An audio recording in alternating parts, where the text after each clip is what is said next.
Mesdames et messieurs, bonsoir et bienvenue à cette émission de On s'en parle. Des nouvelles de la MRC Abitibi-Ouest, qui est de mieux placé pour nous en donner que le préfet de la municipalité régionale de comté d'Abitibi-Ouest, M. Daniel Rancourt. Monsieur Rancourt, bonsoir. Monsieur Lagasse. Monsieur Rancourt, on va commencer, si vous me permettez, à savoir où en est rendu le dossier ou même la construction du centre de valorisation des matières résiduelles. Bon, ça a fait couler beaucoup d'encre. On sait que au début, il y a eu une soumission qui était pas mal plus élevée que la table de la MRC s'attendait à ce moment-là. Vous êtes repassé en soumission. Deuxième soumission qui a été acceptée. On en est rendu où avec ce dossier-là, M. Rancourt? Est-ce que c'est un dossier très important? C'est réglé. Bon, OK. Fait qu'on passe à un autre sujet. À quelque chose près, à quelques éléments près, le dossier est presque complété. Donc, en termes de construction, comme tel, ceux qui sont allés direction mécanique vers la Sarre, vous avez vu là un beau dôme blanc qui est construit en arrière de Nord-Arc. Oui, OK. Donc, c'est là qu'est notre centre. Donc, la construction, elle est presque complète. La semaine dernière, là, il restait à calibrer les balances, puis à vérifier certains détecteurs, puis quelques petites corrections mineures sur le terrain. C'est complété. C'est complété. Ça va être fonctionnel? En opération, dans les semaines qui viennent. Dans les semaines qui viennent. Oui. Ça, c'est un gros dossier, M. Rancourt. C'est un dossier obligatoire. C'était chaque municipalité, chaque MRC, devrais-je dire, doit avoir son centre de valorisation des matières résiduelles. C'est fut imposé par le gouvernement. Yes. Ça coûte des sous. Ça coûte une beurrée. Une beurrée, puis on peut mettre le beurre, on peut mettre l'argent du beurre, puis on peut mettre la beurrière, puis la beurrie avec. On peut tout mettre ça en même temps. Presque. Est-ce que, parce que c'est la MRC qui en défrait les coûts, donc quand on parle de MRC, c'est l'ensemble des citoyens de l'Abitibi-Ouest, mais il y a sûrement eu des subventions. Est-ce qu'il y a des subventions, justement, sur ça, ou c'est assumé à 100% par la MRC? 100% par la MRC et par la population. Moi, j'ai un peu de misère avec ça, M. Rancourt. Puis je pense que vous aussi, j'ai l'impression. Moi, j'ai un peu de misère parce que c'est sûr que l'argent, au moment où l'on se parle, que ce soit dans une MRC, même que ce soit au gouvernement, que ce soit provincial, fédéral, les coffres sont à sec. Il ne faut pas s'en décourager. Disons qu'ils sont moins imposants qu'ils étaient avant cette récession-là, mais d'imposer aux municipalités, aux MRC, devrais-je dire, de faire un centre de valorisation. Si on l'impose, on ne peut pas aider à la MRC, je parle au point de vue gouvernemental.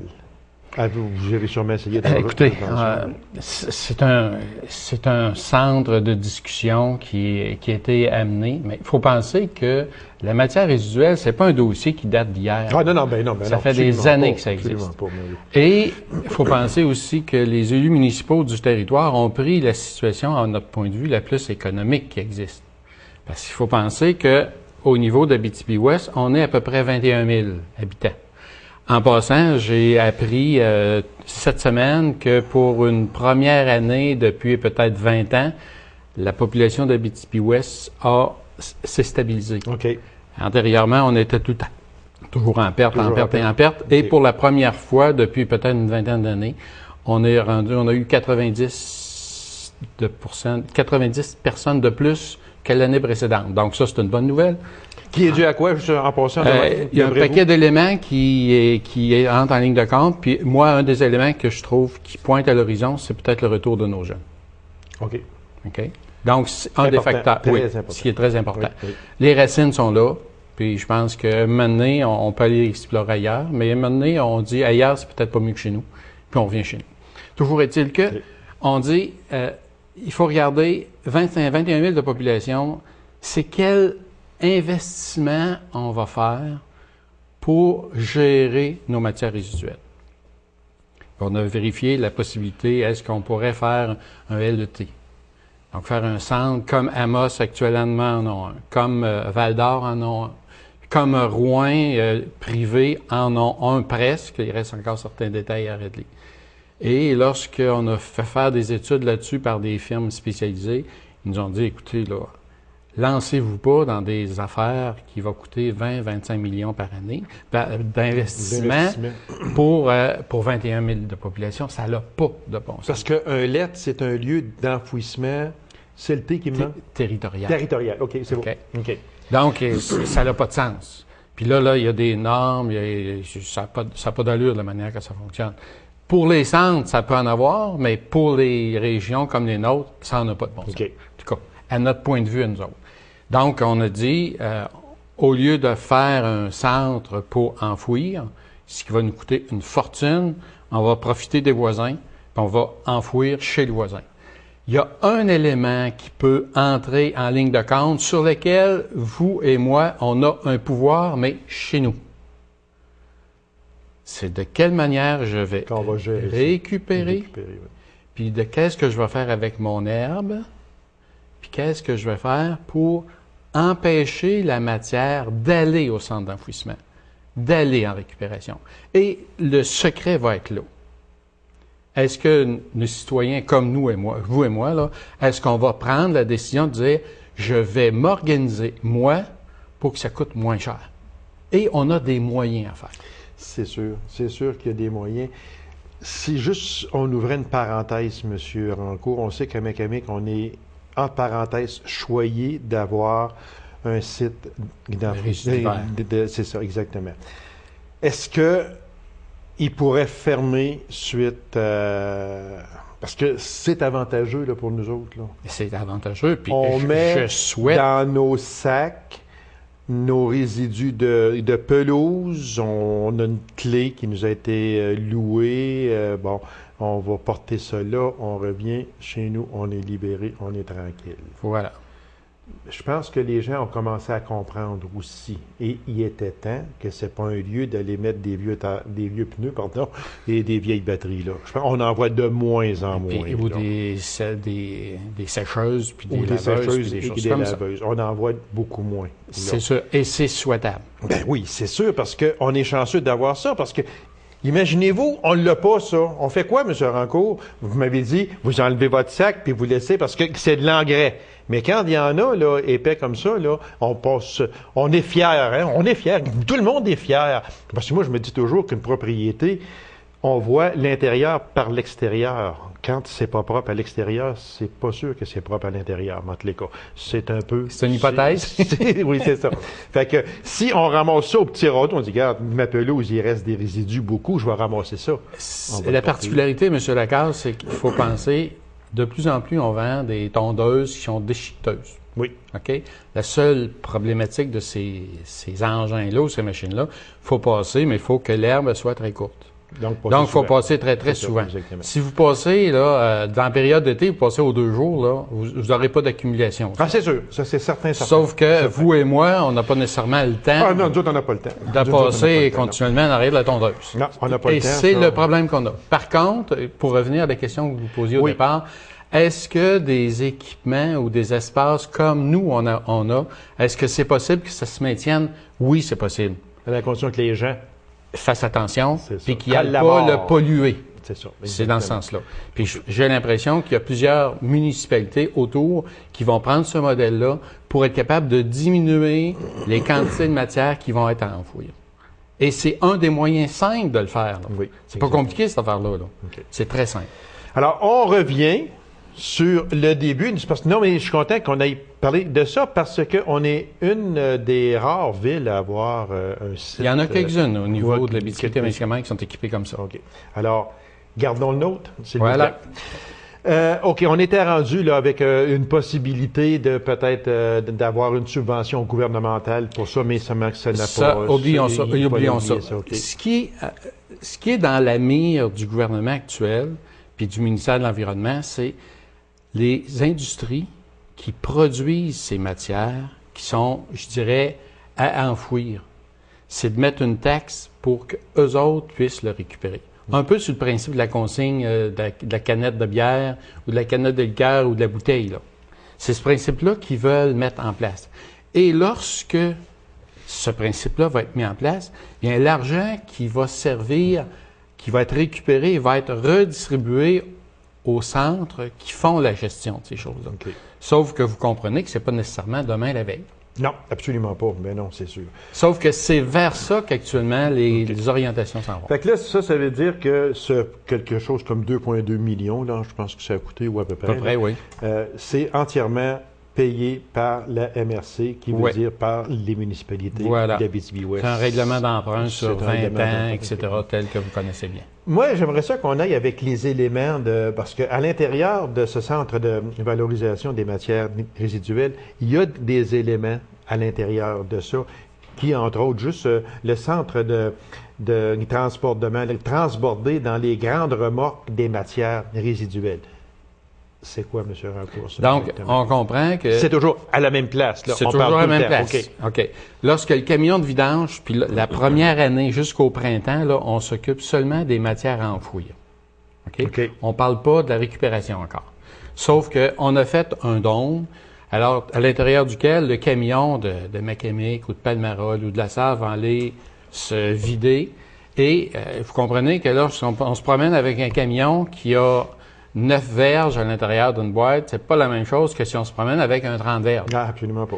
Donc là, on a fait un contrat avec un entrepreneur du coin pour que lui puisse faire l'acquisition de super... Un énorme camion, une benne. Une benne pour être capable de transporter. Donc, le déchet va être pris, va être mis dans la benne. Et normalement, on devrait faire l'équivalent d'à peu près 3 voyages de camion dans une benne. Donc, dans un voyage qui va aller vers l'enfouissement. L'enfouissement, actuellement, on s'oriente probablement vers Amos. Bon, c'est ça, là, justement. Ça va être à l'extérieur de la MRC nécessairement. Est-ce qu'il y a quelque chose de décidé au moment où l'on se parle? Ça va être où? Vous m'avez parlé d'Amos, là, on est en phase finale pour régler avec Amos. Ça veut dire que tous ces déchets-là, ces matières-là, vont s'en aller à Amos. Au LET. Au LET d'Amos. Oui. Pensons qu'actuellement, Amos reçoit déjà toutes les matières résiduelles de Rouyn. La ville de Rouyn, la MRC de Rouyn vont à Amos actuellement. Amos reçoit son secteur et nous, on va aller chez eux aussi. Puis il faut penser que là, actuellement, il n'y a pas de cadeau qui se fait nulle part. Là. Sûrement. Amos, on fait le calcul, ça coûte comment la tonne, ils ont fait faire une étude privée par des entreprises spécialisées là-dedans, puis on dit comment ça coûte enfouir s'il faut recréer une nouvelle cellule, faire une nouvelle membrane, etc. Et on arrive à un coût. Et c'est le coût qui nous charge. Ça, là, on s'entend bien, M. Rancourt, parce que moi, est-ce que vous, mettons, dans votre ville, vous auriez accepté de recevoir toutes ces matières-là de toute l'Abitibi? Je ne l'aurais pas accepté dans la ville. C'est pas la ville d'Amos, là. Non, c'est un LET. Oui, oui. Puis, si vous verrez les normes environnementales qui sont là-dedans, écoutez, là, j'aurais pas de crainte d'aller installer un chalet à côté, moi. De la manière que c'est fait, là. Ça va sûrement qu'il doit y avoir des conditions extrêmes, voilà, comme on dit. Voilà. Alors ça veut dire que, si on résume ça s'en va, ça part de Macamic, Saint-Tron, peu importe, là, ça part de chaque municipalité de l'Abitibi-Ouest et ça s'en va au centre de transbordement. Au transbordement, on s'en va à Amos. Ça s'en va à Amos dans des conteneurs. Bon, OK. Matière destinée à l'enfouissement à l'extérieur, on en a parlé, ça va tout s'en aller à... Est-ce que c'est réglé final ou c'est presque terminé? Il reste quelques petits détails à régler. Mais ça va s'en aller là. OK. Un écocentre pour déposer des matières récupérables. Là, on parle de bois, de fer, de toutes sortes de choses qui peuvent se récupérer. Ça en est rendu où, ça, monsieur? Ça, au moment où on se parle, dans la configuration on s'est faite, de un, il devrait y avoir un écocentre à l'intérieur du centre de valorisation qu'on connaît actuellement. OK. Donc, vous avez un dôme et vous allez avoir, dans la partie avant, il va y avoir des containers. Donc, les gens, vous savez, M. Lacasse, comme moi, La parade des trailers du samedi. OK, on le sait, là. Nous, on allait tout le temps à Autier. Vous vous souvenez que le samedi, on fait le ménage du garage, on monte à Autier et on va déposer ça là. Oui. Donc, au moment où on se parle, il va y avoir un centre pour récupérer ces trailers-là au centre de la Sarre. OK. OK? Sauf que faut comprendre que si on laisse juste un centre à la Sarre, je suis pas sûr que le citoyen de Tachereau, du Parquet, de Normétal, du Parquet. Il se peut qu'il y ait des gens qui partent avec un trailer, puis il n'y ait pas le temps de se rendre à la Sarre, puis il n'y aura plus de matériel dedans. On ne sait pas, il y a des fois des miracles qui se passent. Ça arrive. OK? Ça arrive. Donc, pour éviter que cette situation-là se passe, on a, dans un premier temps, défini une configuration en 3 pôles. OK. On a dit, il devrait y avoir un écocentre à Dupuis. Pour le coin là-bas. C'est ça. Okay. Un écocentre à l'ancien dépotoir de Autier. Okay. Parce que nous, on est habitués. Oui, OK, au okay. Et un autre qui serait dans le secteur de Sainte-Germaine, Saint-Laurent, dans ces coins-là, parce que là, ça a été plus difficile de trouver un endroit là, qui correspond aux besoins de tout le monde. Donc, on devrait être capable d'avoir 3 écocentres satellites. OK. OK? Et ces écocentres-là, il y avait un équipement minimal, peut-être 2-3 containers, ouverts le samedi, exemple de telle heure à telle heure, avec un préposé. Là, on pourrait continuer à aller faire la parade des trailers. Puis là, le préposé dit, bon, ben le métal, tu le mets là, le bois, tu le mets là, la pelouse, tu le mets là, etc. Puis il va faire une réorganisation. Lorsque les containers sont pleins, on prend le container, on l'amène aux centrales, on le redistribue pour être capable d'en disposer. Donc, c'est la configuration initiale qui est souhaitée. Ça, moi, je trouve ça, oui, puis je trouve ça vraiment important de le dire. Par contre, oui, faut... Puis là, je dis, c'est la configuration initiale. Est-ce que ça va être la même chose tout le temps? Je ne le sais pas. Puis quand vous me dites ça, là, avec un petit œil, là, comme je vous vois, là, c'est parce que vous doutez de quelque chose. Oui. C'est ça, hein, parce que il me semble que je vous voyais aller, là, oui. puis je vous explique pourquoi. Oui, je vous explique pourquoi. Si on prend la ville de la Sarre, avec l'écocentre qui est là, vous faites un rayon d'à peu près 15 km. OK. OK? La distance que Macamic doit prendre pour aller à l'ancien dépotoir d'Autier, 15 km. Nous, c'est pas plus loin aller à Autier qu'à la Sarre. Ou je prends l'inverse. C'est pas plus loin aller à la Sarre qu'à la Autier. OK, oui. Donc, je dis, le citoyen de Macamic, y a-tu intérêt à aller là-bas? À Autier, il serait peut-être bien mieux d'aller à la Sarre direct, parce que la Sarre, il va être ouvert presque tout le temps, sauf le dimanche. OK? Donc, je dis aux citoyens de Macamic, est-ce que vous êtes plus intéressés à aller à Autier ou à aller à la Sarre? Si on l'envoie à Autier, on va le mettre dans des conteneurs. Ensuite, on va prendre le conteneur, on va l'amener à la Sarre, puis on va être obligé de le remanipuler pour être capable de la faire la redistribution. Ce serait peut-être mieux de l'emporter directement à la Sarre pour faire une manipulation, c'est fini, c'est réglé. Je fais la même chose du puits. Ouais, je vous vois venir très bien. Vous voyez, là? Vous êtes là, mais on gravite autour, puis c'est quasiment le même kilométrage. Voilà. Là. Donc, il nous resterait... Puis là, c'est une hypothèse qu'on a fait de dire on va en faire 3. Peut-être qu'après 1 an ou 2 ans d'usage, on va dire, je ne pas bon. On serait peut-être mieux d'aller les intercepter directement dans les limites. Exemple, Normétal, Tachereau, du Parquet. Puis dire aux autres, on vous conseille fortement de venir à la Sarre. Ça va être plus économique pour tout le monde. Parce qu'il faut penser, là, si on décide de se donner une mesure qui va être plus dispendieuse, pour un groupe, tout le monde va payer beau. Ah oui, ça c'est sûr. Fait que, est-ce qu'on veut que ça coûte plus cher ou on veut que ça coûte moins cher? On veut que ça coûte moins cher. Donc, si on veut que ça coûte moins cher, prenons les mesures qui vont nous amener des économies. C'est pour ça que je dis que dans un premier temps, on fait 3. Est-ce que ça va rester 3? Point d'interrogation. Il va falloir faire une analyse très serrée là-dessus. Parce qu'à mon point de vue, d'après moi, il doit y avoir des mesures plus économiques que celle-là.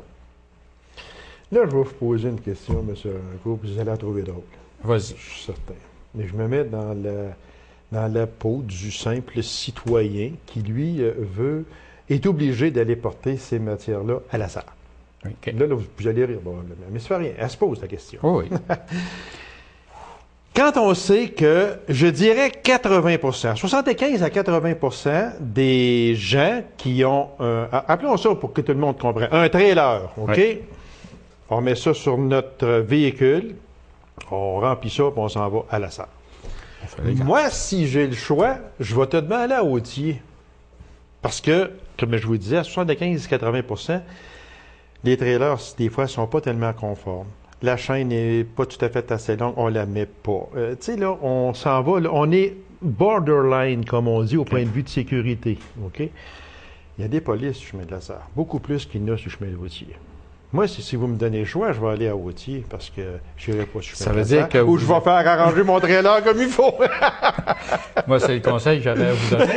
Okay. Parce que le trailer, vous n'en servez pas juste pour les matières résiduelles. Non, c'est pour ça que les va rire, mais elle se pose la question quand même. C'est ça. Moi, je dis, dans un premier temps, parce que là, il faut tout le temps penser économie. Ça va coûter assez cher comme ça. Là. Oui, s'il vous plaît, faisons pas exprès pour que ça coûte plus cher. Donc, si on veut que ça coûte moins cher, il va falloir qu'il y ait des actions que moi, comme individu, je fasse, et que vous, comme citoyen, faites, et comme les personnes qui nous écoutent, il va falloir qu'elles aussi prennent des décisions par rapport à ça. Donc, qu'est-ce qui va être mis en finale? On ne sait pas encore. On sait que là, on fait une étape. On dit, on va aller dans 3 centres, on va vérifier ce que ça va donner, et après, on va regarder ce que ça donne officiellement.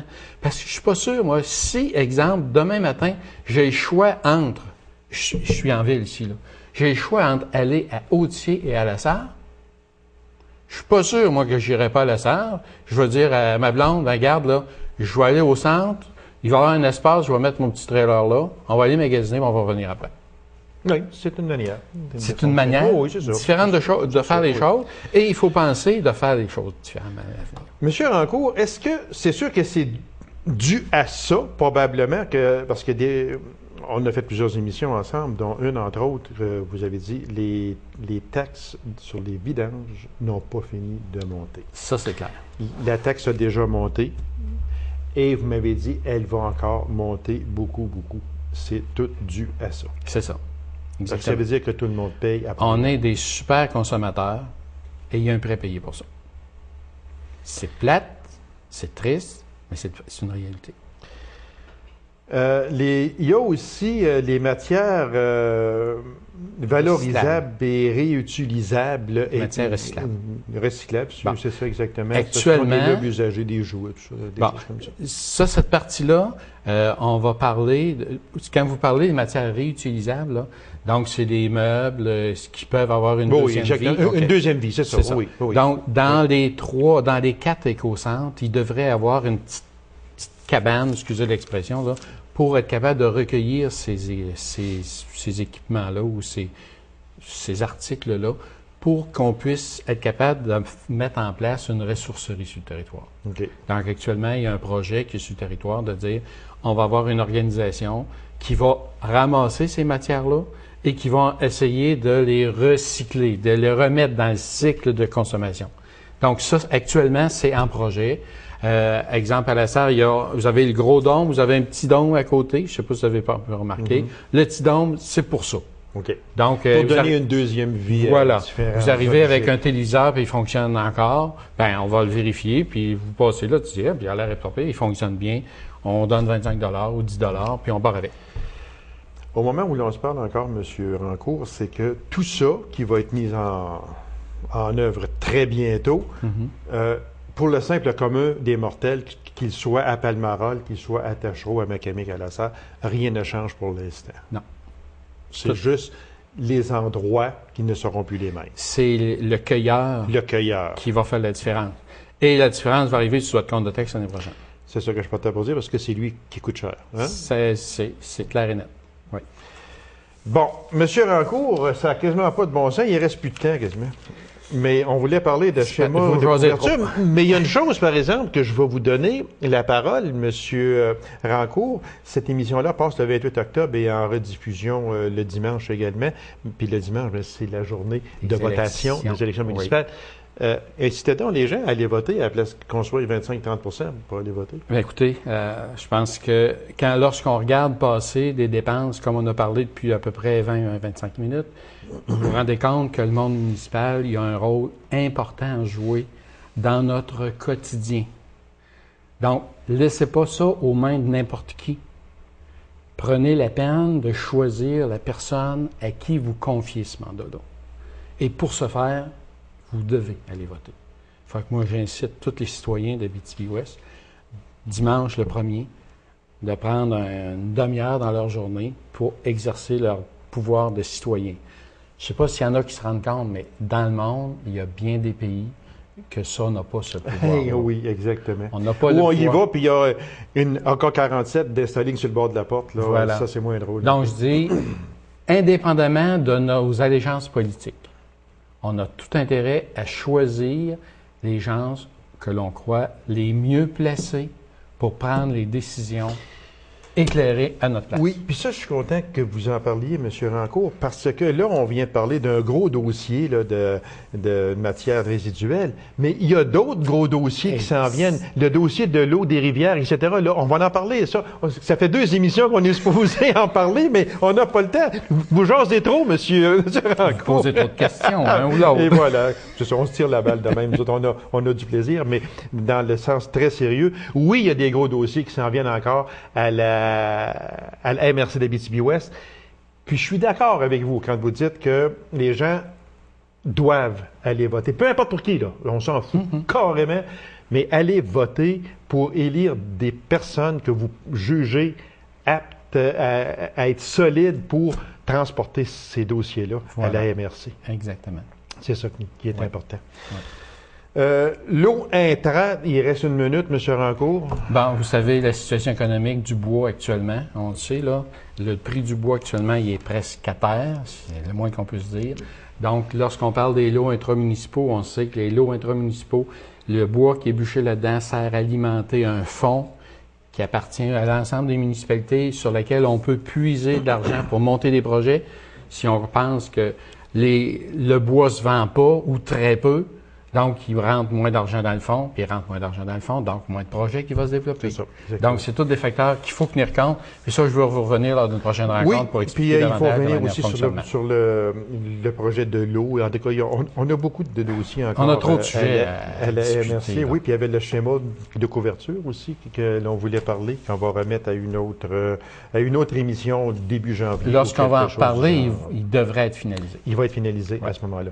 Monsieur Rancourt, merci beaucoup. Puis on incite les gens, 1er novembre, allez voter, peu importe pour qui, mais faites-vous un devoir d'aller voter dans vos municipalités respectives si vous avez des élections, naturellement, parce qu'il y a des municipalités qui n'en ont pas, d'autres qui en ont, d'autres qui c'est au poste de maire, d'autres qui c'est au poste de conseiller seulement. De toute façon, faites-vous un devoir, même si c'est la 6e fois en 5 ans, si on inclut les élections municipales, c'est la 6e en 5 ans.